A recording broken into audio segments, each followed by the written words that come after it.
Queridos, vocês têm aí a confissão. Peguem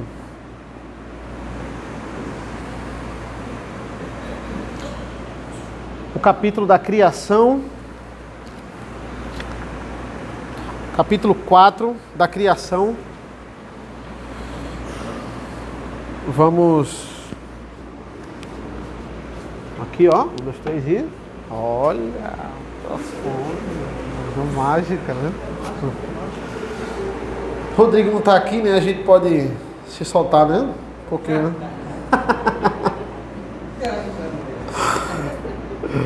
Ai, eu vou cortar isso na filmagem.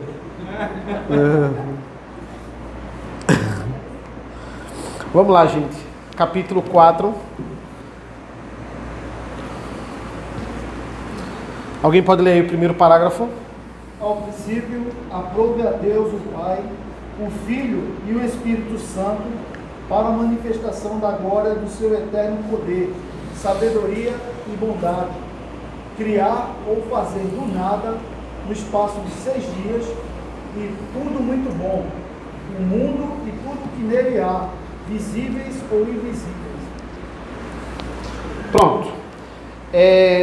Esse é o primeiro parágrafo. A gente vai tentar contemplar hoje o capítulo 4 e o capítulo 5, né, a criação e a providência de Deus. E é claro que a gente não dá para contemplar todos os parágrafos, é muita coisa, né, mas a gente vai tentar pensar em algumas coisas aqui no conceito de criação e providência.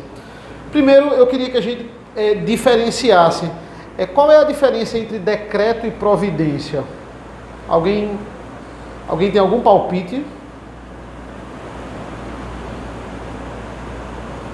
O que é? O decreto a gente viu na semana passada, né? O reverendo Rodrigo.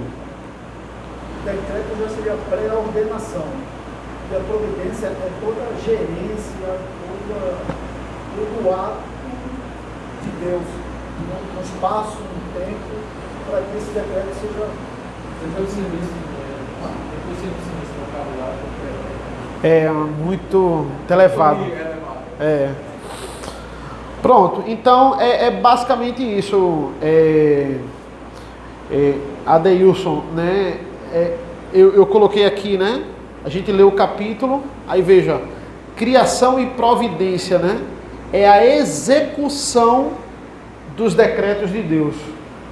É o que é a criação e a providência. É o decreto de Deus na prática.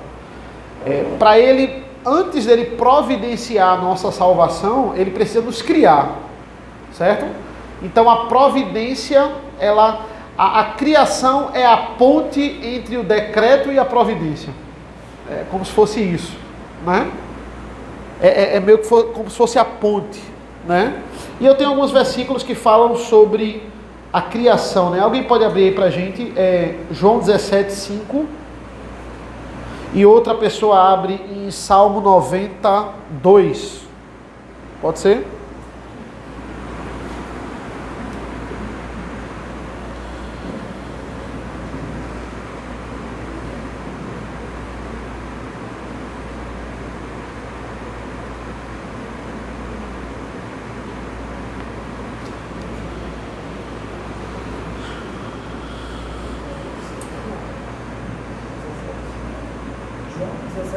João 17:5.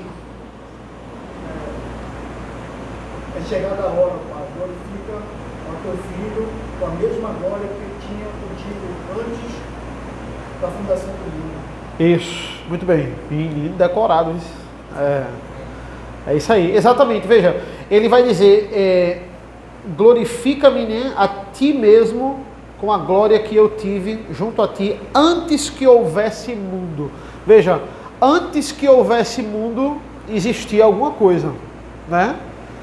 Não é como o evolucionista, ele vai dizer, olha, do nada, e no meio do nada passou a existir, de uma explosão, nós temos aí a conjuntura do universo. Não, existia antes da fundação do mundo, antes da fundação do universo, antes que houvesse mundo, né? Aquilo que nós sabemos e está limitado é toda a Trindade e o seu relacionamento Pai, Filho e Espírito Santo, né? Antes que houvesse mundo. Mas vamos seguir. É Salmo 92. Antes que os montes nascessem, se formassem a terra e o mundo, de eternidade a eternidade, tudo és Deus. De eternidade a eternidade. É complicado a gente pensar em alguém que não tem uma origem, não é? E nós somos seres finitos estudando um Deus infinito, não é? Nós temos o início, nós não vamos ter fim, porque o nosso futuro é com Cristo, então nós somos eternos no sentido de depois de nascer, mas nós temos uma origem. Teve um momento que a gente nasceu, teve um momento no princípio que o mundo foi criado. E é interessante porque Deus nunca nasceu. Ninguém nunca fez Deus, não é? Deus é infinito, Ele simplesmente existe de eternidade em eternidade, como diz o Salmo, ok? Então, o mundo não é eterno, Deus é eterno, a Trindade é eterna, mas o mundo não é eterno, ele teve um início, ele teve um princípio, certo? É isso que o nosso parágrafo vai falar. Quem fez o mundo? Oi? Não só foi Deus Pai, não, né? Deus Filho ficou olhando, ainda não nasceu, só nasceu. São os três, né? É isso que a nossa confissão vai dizer, né? Deus Pai, Filho e Espírito Santo. Veja, a prova bíblica, né, de que a Trindade criou tudo. João 1:2. No princípio era o Verbo, e o Verbo estava com Deus, e o Verbo era Deus. Ele estava no princípio com Deus. Então ele está falando aqui de Cristo. Cristo estava na criação, Cristo criou o mundo junto com o Pai e o Filho. Hebreus 1:1-2. Antigamente Deus falou muitas vezes, de muitas maneiras, aos pais, pelos profetas, mas nesses últimos dias nos falou pelo Filho, a quem constituiu o herdeiro de todas as coisas, e pelo qual também fez o universo, né? Cristo fez o universo. Alguém pode abrir aí Gênesis 1:1-2, versículo clássico sobre a criação.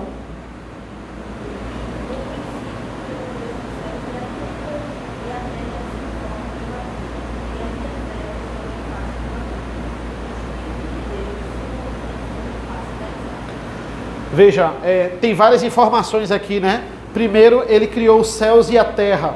Essa é a expressão para dizer assim, que ele criou tudo. Ele cria todas as coisas, não é?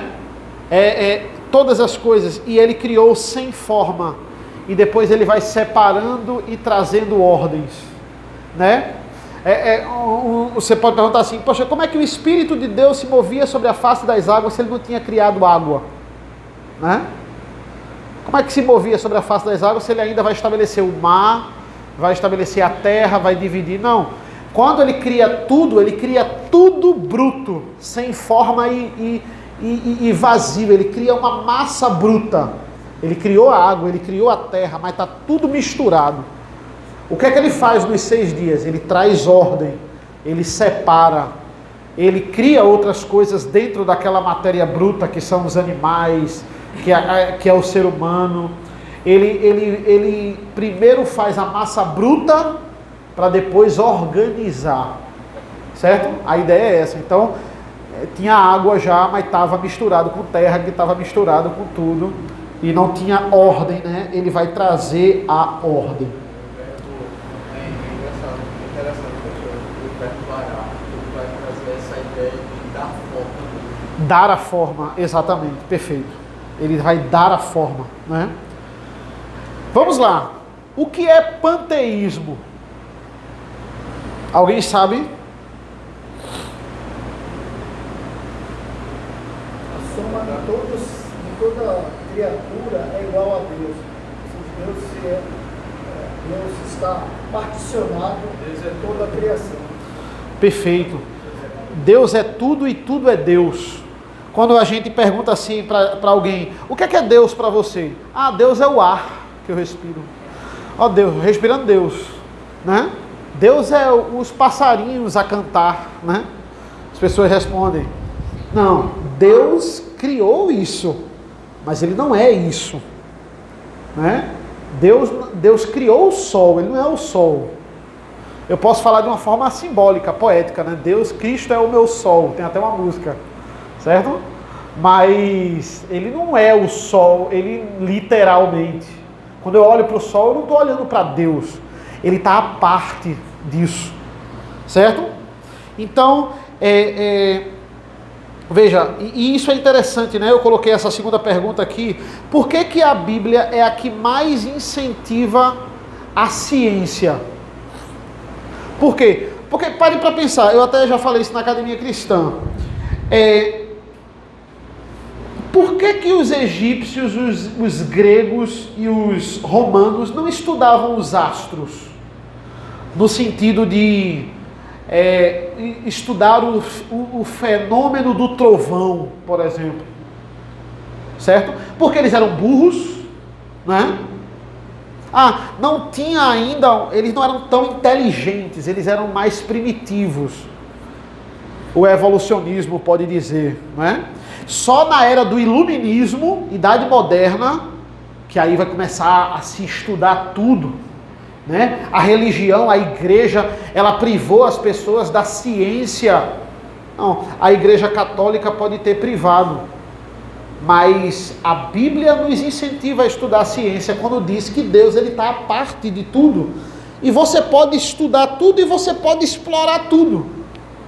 Ela é a que mais incentiva isso. Por que os antigos não estudavam? Porque eles diziam assim, olha, o sol é um Deus. Eu não vou estudar um Deus. Se eu mexer e for estudar o sol, pode vir uma seca aqui e eu me dar mal. O trovão é um Deus, é o Deus Thor. É o Deus do trovão, do raio. Eu não vou estudar o trovão porque Thor vai dar um raio na minha cabeça, eu tenho medo. Eles atrelavam a criação a um Deus. E eles tinham medo, era receio de estudar. E outra coisa, eles acreditavam que toda a matéria era eterna. Eles achavam que a água, que a terra, que o ar, que tudo sempre existiu, sempre foi eterna.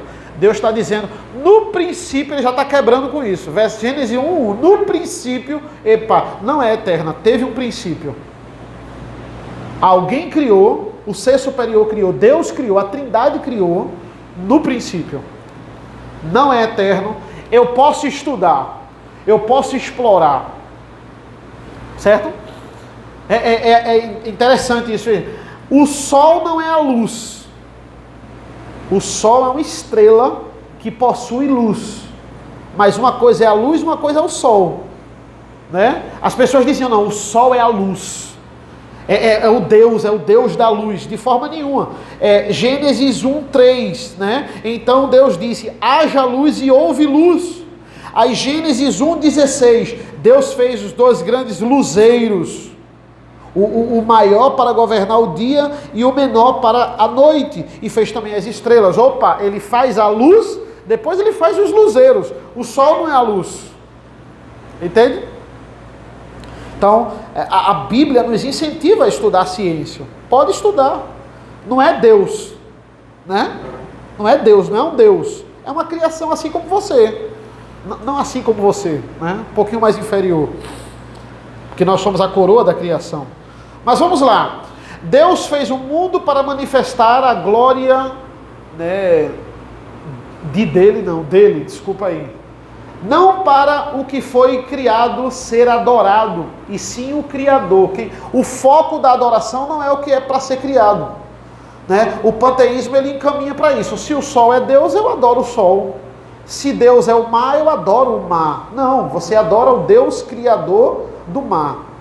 O tempo da criação, isso é interessante, isso frisa, é frisado, né, na confissão, e também o Joseph Piper, ele vai frisar isso aqui, né, são de 7 dias literais, né, 6 dias para criação, organização, criação dos animais, do ser humano, 6 dias, e o 7º para contemplar tudo aquilo ali, né, então... Joseph Piper ele vai frisar, né? Ele vai dizer, houve tarde e manhã. Todos os dias que tem lá, e houve tarde e manhã, esse foi o primeiro dia, houve tarde e manhã, esse foi o segundo dia. É para dizer, é um dia que tem tarde e tem manhã. Não é um dia que esse dia, na verdade, são 1000 anos, e aí Deus levou, e aí os liberais, eles querem concordar o evolucionismo com o criacionismo, né? Ele quer dizer, não, olha, Deus criou através da evolução. Não, evolução é uma coisa, criacionismo é outra. Deus criou. Aqui. Veja, Deus criou o homem, nós acreditamos que Deus criou já o homem adulto, não é? Ele não criou uma criança e foi criando ela. Não, o primeiro diálogo que o homem tem, a tarefa que ele tem é de dar nome aos bichos. Então, veja, ele criou ali, ele com um coração de adulto, embora aquele coração ele era novo, porque agora Adão tem 0 anos. Embora tendo um corpo de, sei lá, 25, 26 anos, né? É uma criação ali do nada, esse é o termo. Criou o homem, e aí os parágrafos da nossa confissão vai dizer, criou macho e fêmea, esse é o padrão. Ele não criou macho e várias mulheres, né? Não é poligamia. Ele não criou homem ou mulher. Estabeleceu isso aqui. Almas racionais e imortais. Deus não criou a humanidade para morrer. Certo? Embora, veja que coisa interessante. Ele decretou que ia morrer. Mas ele não criou para morrer. Né? A criação diferente do decreto ali. Por quê? Porque o pecado faz o homem morrer. Nós não temos um corpo adaptado para a morte.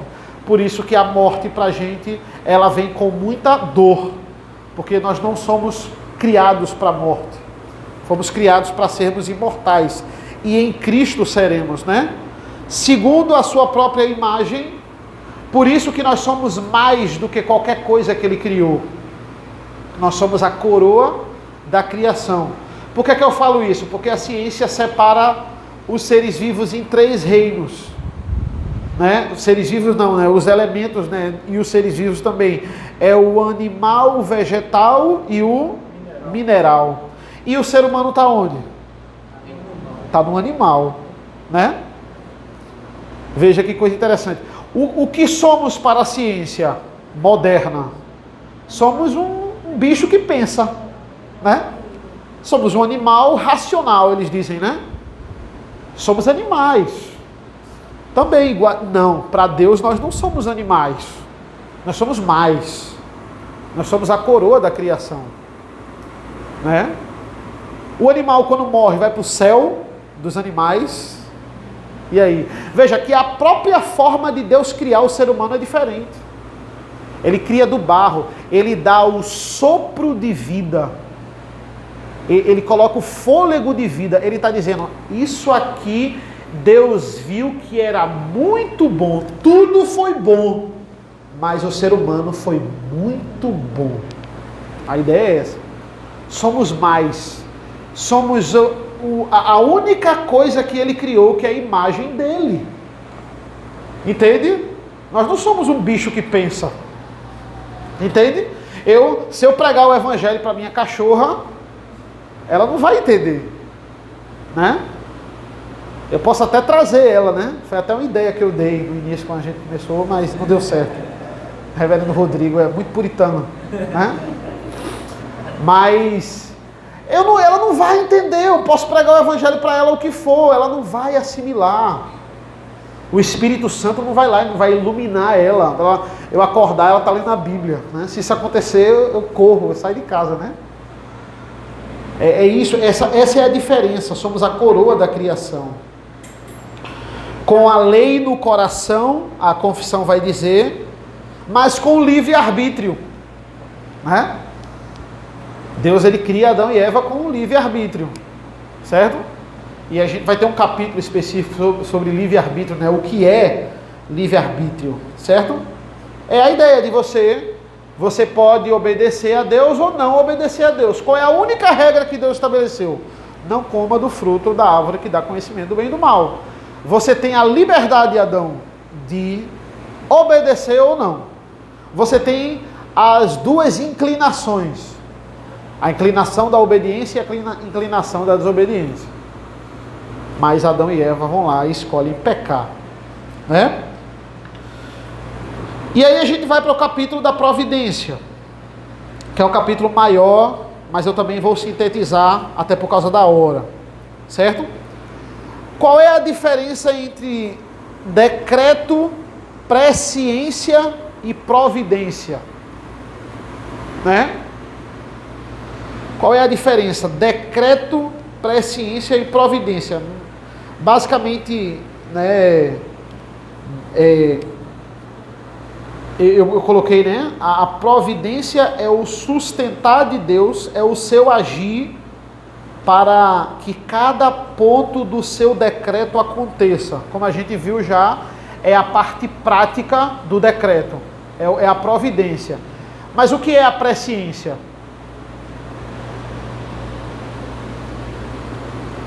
Presciência é a antevisão, né? É a parte da soberania que Deus já anteviu tudo que vai acontecer. Perfeito.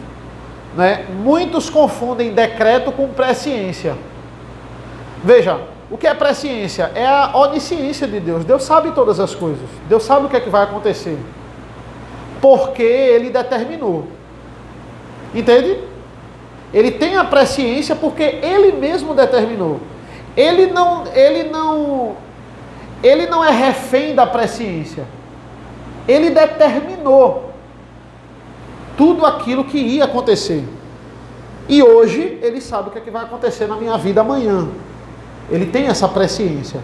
Porque Ele mesmo determinou. E vai providenciar para que tudo que Ele planejou e decretou na minha vida aconteça. A ideia é essa. Certo? Então, Deus está sustentando. A gente vai ver isso mais... Salmo 65, 9 ao 13. Alguém pode ler para a gente, por favor? E outra pessoa abre no Salmo 135, 6 a 8.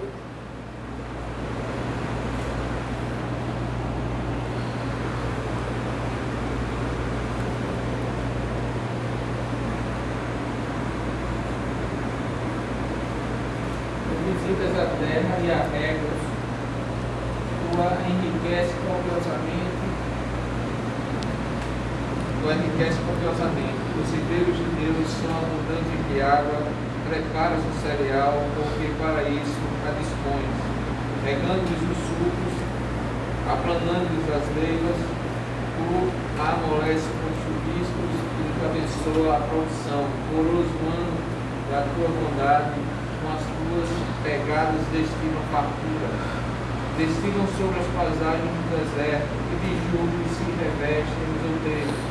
Os campos cobrem-se de rebanhos, e os vales vestem de espigas, exultam de alegria e canto. Amém. Vamos lá. Alguém, veja, Ele faz tudo, né? O versículo está dizendo, né? Os atos ordinários são executados por Deus. Também a mecânica da natureza, as leis da física, tudo quem executa é Ele. Abre aí no Salmo 135, 6 a 8.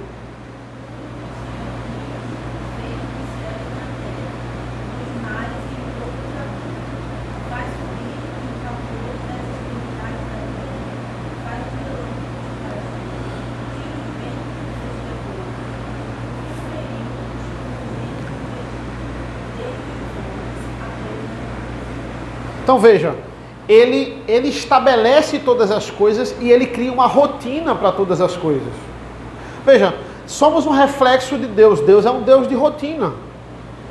Ele faz o dia, e o dia tendo 24 horas, e primeiro é o sol, depois a lua, depois isso se repete. E as estações do ano, e elas vão se repetindo. Tem uma lógica e tem uma repetição. A gente viver na repetição e a gente seguir aquele cotidiano e aquela rotina é um reflexo do caráter de Deus. Veja, eu não sei como é que vai ser o céu, mas provavelmente existirá uma rotina no céu. Existirá uma rotina. Nós ainda falamos misericórdia, né? Ainda rotina, né? Mas essa rotina não vai levar a um enfado, né? Não vai levar a canseira. Mas veja, a própria semana é uma rotina. 6 dias trabalharás, no 7º você vai separar para mim, depois você vai fazer isso de novo. Até porque para trabalhar a nossa fé. Por que Deus não faz um dia na semana, uma semana ter 30 dias? Por que Ele fez ter 7 dias? Por que Ele não faz uma semana ter 50 dias e um dia você vai glorificar Ele? Por que tem que ser de 7 em 7? Porque Ele sabe como é que a gente funciona. Ele sabe que a gente vai lá, trabalha, esquece, precisa glorificar a Deus, precisa ser alimentado, precisa ser edificado, precisa render graças a Deus, precisa lembrar que Ele é o centro da sua vida. Então de 7 em 7 dias a gente se reúne aqui. É uma rotina, né? Deus, Ele é um Deus de rotina. E aí a confissão ela coloca, né? Ela coloca a presciência como a causa primária. Deus sabe aquilo que Ele mesmo decretou e Ele vai colocar a providência como a execução das causas secundárias, certo? Pode falar. Pastor, Pedro vai usar esse termo presciência, né? Eleitos segundo a presciência de Deus. Sim. Na primeira carta, primeira epístola de Pedro. Perfeito. Aí os arminianos e os dispensacionalistas, eles aceitam esse conceito de presciência separado do decreto e da providência. Então, existem eleitos porque Deus anteviu. Para eles a presciência é o decreto. É assim, você é salvo porque Deus viu o seu futuro e viu que você ia ser uma pessoa boa. Mas é como permissão, eles não enxergam isso como decreto. Perfeito. O agir de Deus para que tudo isso ocorra. Isso. Então, presciência é como se fosse um Deus vidente. Você chega para o arminiano dizendo, ali, Deus sabe de todas as coisas, ele sabe se você é salvo ou não. Ele, claro, é salvo, Ele já viu o seu futuro. Ele sabe se você vai levantar a mão ou não vai. Ou seja, Deus é refém da circunstância ou Ele decretou a circunstância e vai providenciar para que a circunstância aconteça. Entendeu? É muito mais além disso aí. Né? Perfeito. Eles têm essa visão errada de presciência, né?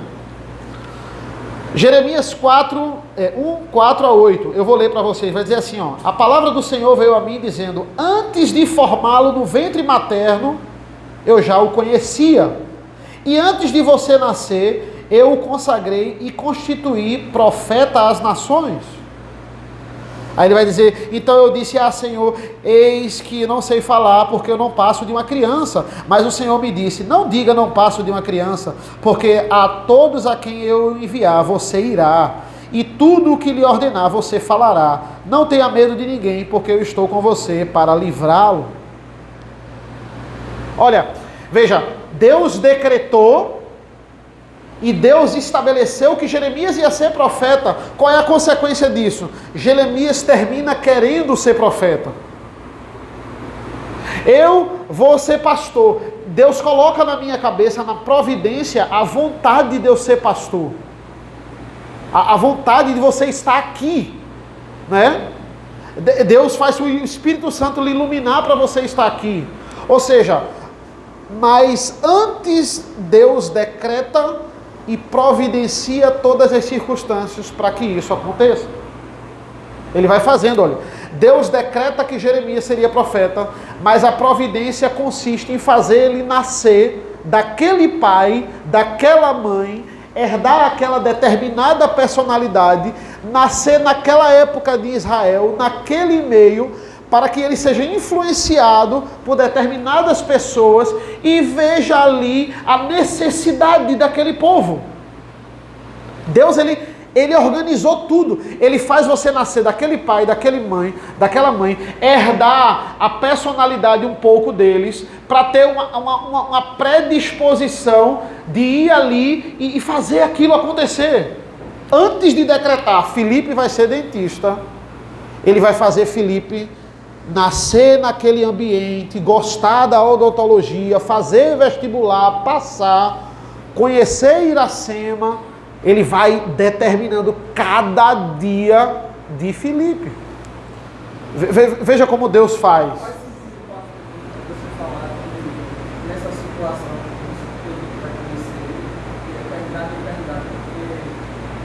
me formou, já sabe o meu filho. Como se dissesse assim, ele é tão eterno. Por essa situação, ele é eterno. Isso. Perfeito. Ele é, digamos que ele seja perfeito, né? Na ideia de ter arquitetado tudo. Ok? Ele coloca no seu coração a predisposição de querer ter um filho, de querer constituir família. E ele já está determinando com quem você casou, com quem você vai constituir família, quantos filhos você vai ter, já determinou tudo. Mas ele vai arquitetando, abrindo as portas e fechando outras para que aquilo ali fique na sua vontade. Certo? É chamadas causas primárias e secundárias, né? A causa primária é o decreto. A causa secundária é você ter nascido em Recife, ter conhecido Ana Paula, entendeu? Por isso tem gente que fala da questão de determinismo. Então, peraí, Deus decretou todas as coisas, decretou que eu nascesse aqui, aí vai atribuir para Deus um determinado tipo de coisa, só que Isso. o decreto ele não é a ação. Certo, exatamente. É o que o pastor Rodrigo falou. Isso não anula a nossa responsabilidade. Exatamente, por isso que o decreto não é a ação. Né? Perfeito, perfeito. Aí a gente, como agente secundário, é a gente que faz a ação E peca. e peca. Isso. O decreto foi dado, mas eu, como agente secundário, eu, Aham. como responsável, eu executo a ação, não Deus. Exatamente. E você sendo salvo, ou não também, porque o ímpio vai no lugar onde Deus determinou, você não atrapalha o decreto de Deus. Né? Nenhum do seu pecado, por isso que ele trabalha apesar do pecado, nenhum dos pecados atrapalha tudo que ele providenciou e arquitetou para aquilo. Né? E ele vai falar isso também. Se ele providenciou todas as bênçãos para o salvo, ele providenciou todas as maldições para o ímpio também. Porque senão ele não seria Deus. Né? Então, aí eu botei um exemplo prático, né? A nossa oração faz parte da providência de Deus. Muitas vezes, ele não lhe dá aquilo que você quer imediatamente, porque ele quer que você ore. E ele providenciou aquela situação para você orar, porque ele decretou que você ia orar mais. Entende? Por isso que a oração não faz bem para Deus. A oração faz bem para a gente. Porque a gente vai fazendo o quê? Vai reconhecendo cada vez mais a dependência que a gente tem de Deus. A ideia é essa. Então, eu não vou dar isso aqui para ele agora, não. Eu vou fazer ele orar para que ele entenda que isso veio de mim. Ele já providenciou isso. Ou eu não vou dar isso à pessoa. Eu não vou dar. Eu vou fazer ele orar para que ele entenda que ele não precisa disso. Que eu não estabeleci isso para ele. Entendeu? Ele decreta, ele providencia todas as coisas segundo a sua presciência.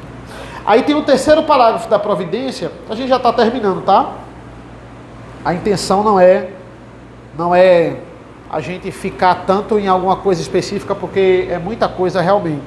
Veja, ele vai dizer assim, ó, na sua providência ordinária, parágrafo 3, né, do capítulo da providência, Deus emprega meios, todavia ele é livre para operar sem eles, sobre eles e contra eles, segundo o seu arbítrio. Né? Deus tem o seu arbítrio, como ele vai dizer aqui.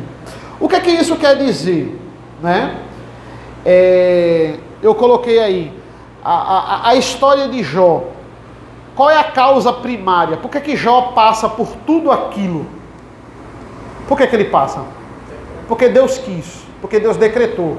Causa primária. Qual é a causa secundária? É o diabo ir lá e tirar tudo de Jó. É a causa secundária. Mas o diabo foi lá e tirou tudo de Jó, porque Deus disse, vai, tira, que eu decretei que tu vai tirar. A ideia é essa aqui. Veja, Deus trabalha usando, né, todavia ele é livre para operar, né, uma providência ordinária. O que seria uma providência ordinária? Eu estou doente, eu tomar um remédio e ser curado. Deus pode usar o remédio ou o médico para através dele eu ser medicado ali e ser curado. Mas ele pode não usar, ele escolhe. ele usa se ele quiser. Ele pode usar, ele pode não usar. Você pode usar uma coisa que iria lhe fazer mal e ele fazer aquilo ali contra ela lhe fazer bem. Ele é Deus. Ele usa a causa ordinária que ele estabeleceu ou ele faz por meios extraordinários. Por quê? Porque ele não está preso às leis da física. Ele não está preso às leis humanas que ele mesmo estabeleceu para nós. Ele não está preso à lei da gravidade. Ele não está preso à lei da inércia. A ideia é essa, certo? Então, concluindo, né? Filipenses 4, 10 a 13, vai falar ali sobre a relação dos filipenses e Paulo.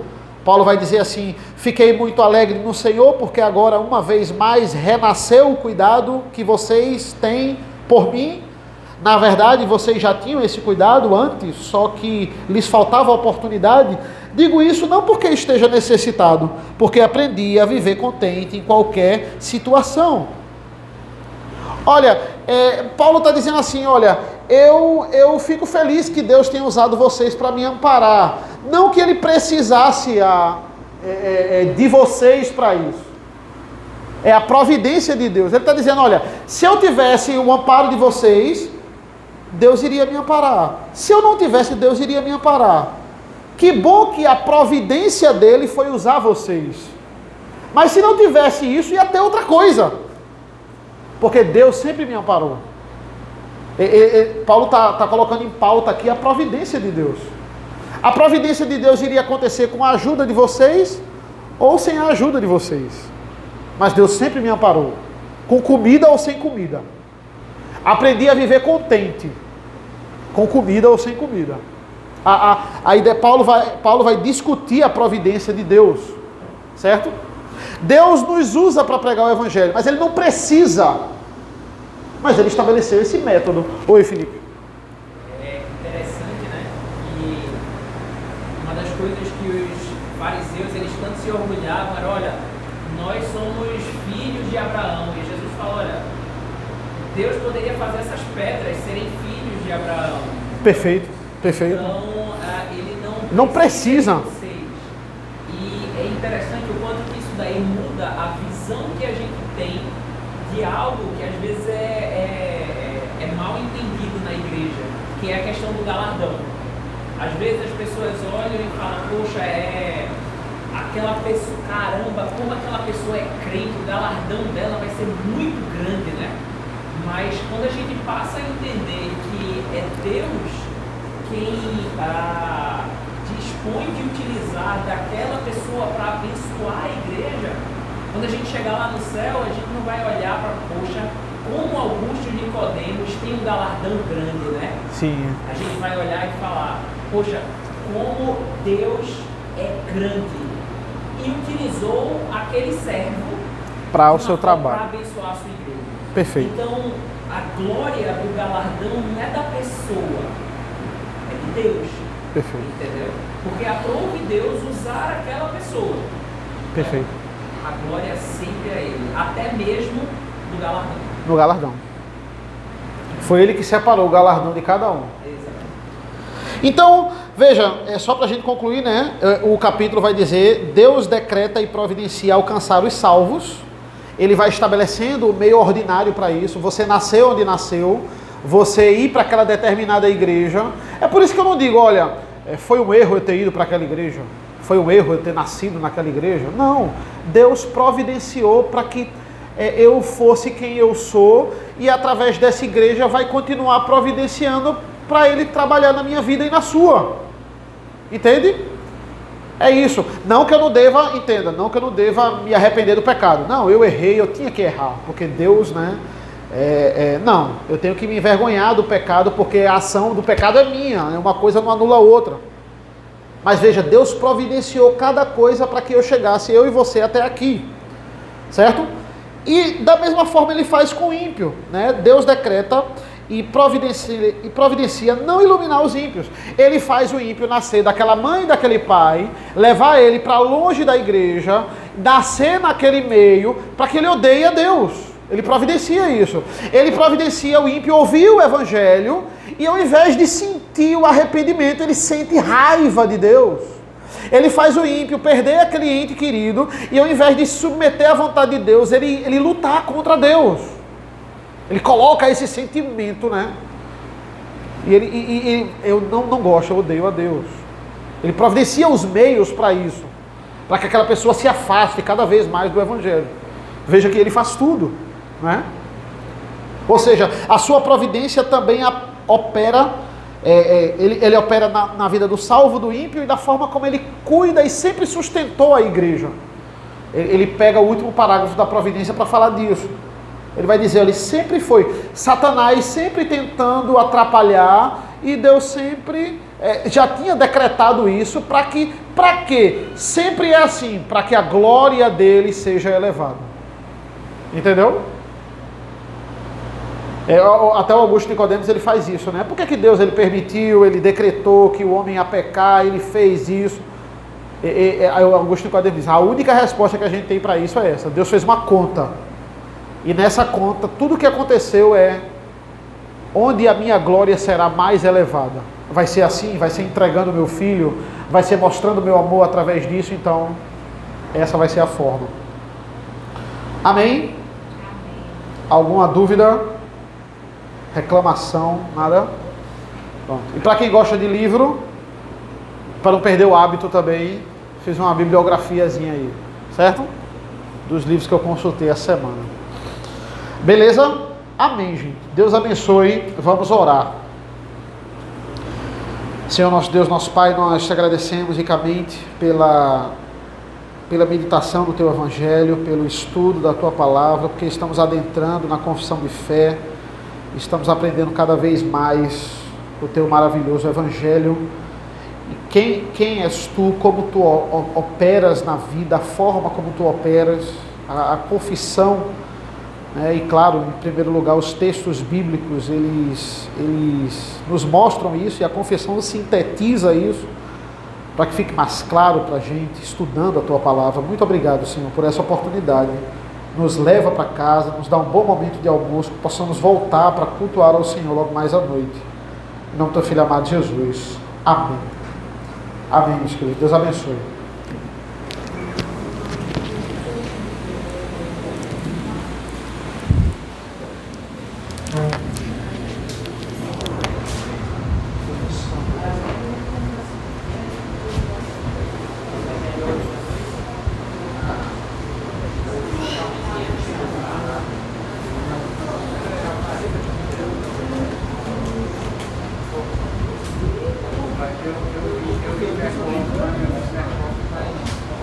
Mas eu não estou lembrado não.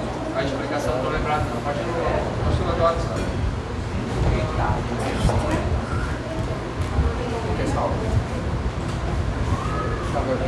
Ele coloca tarde e manhã. Sempre tarde de manhã. Eu vi tarde e manhã do tal dia. Aí eu cheguei a pensar tarde, aí assim, porque tem a noite, amanhã. Se eu não me engano, é o... Parou. Parou aqui, né? Não, estou perto.